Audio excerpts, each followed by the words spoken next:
Okay, my name is Brooke and my major is marketing, and I'm a senior this year. When I studied abroad, it was the summer after my sophomore year, and my major was actually apparel marketing when I studied abroad. Well, public relations and apparel marketing. But I switched actually the semester after I got back, and I went into marketing instead. I studied abroad in Florence, Italy, and I was there for about a month and a half, summer of 2014.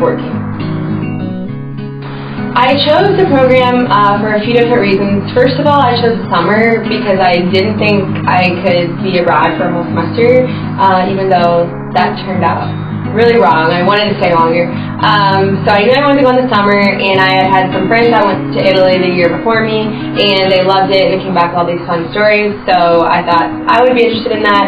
And so I made an appointment with the study abroad advisor with Joe, and I just kind of went over like options of schools in Italy and the links of them, and then I was trying to decide if I should go through a program provider or if I should do direct enroll, and I didn't know anyone else going, and so I just did a direct enroll, and I think I mostly chose it because it was cheaper. I didn't really know like many of the differences between them, so that's how I kind of narrowed it down. I just went by myself and I just did a direct enroll.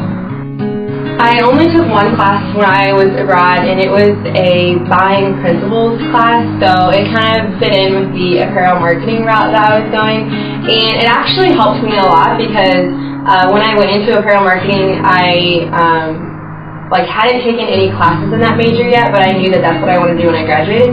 So I took this buying class when I was abroad, and then I came back to K-State and I went into marketing, and because I had that buying class, it ended up like getting me an internship like this summer after that because they were interested in that class and my study abroad experience and all that. So it worked out good. The culture. Everything was very laid back in Italy. They aren't on a schedule for much. I had class in the morning, then you just walk around Florence and go to lunch. And then a lot of people go home and take naps in the afternoon. They don't eat dinner until really late at night. So everything was laid back. There wasn't really like pressure to be anywhere on time or to make a lot of plans during the day. It was kind of just like relax, whatever you wanted to do.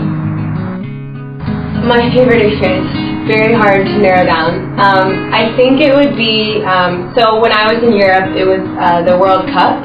And so the first game that Italy played, I was in Rome that weekend, and that's the capital of Italy. So it was a huge deal. Like everybody was out in the town square, and there were like big jumbotrons showing the game and stuff. And I mean, there was just thousands of people, and they won the game. So then everyone went crazy, and it was really cool.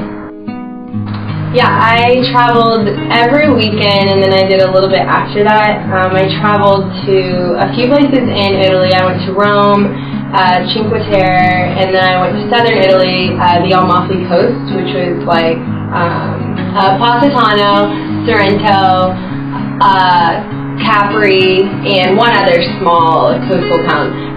And it was beautiful there. That was my favorite part of Italy besides Florence. But so that was a lot of fun. I did that in a weekend. And then I also flew. I had a friend that was in London when I was there, so I flew and saw her in London, and then I went to Paris with a friend after I was done studying abroad. The most rewarding part was probably gaining more independence than I had before I left. Because when you're there, especially me going by myself, I had to learn how to navigate the trains, and especially being in a country that the main language isn't English, so I had to learn how to do things on my own and how to make friends while I was there with other people that were going to school and stuff.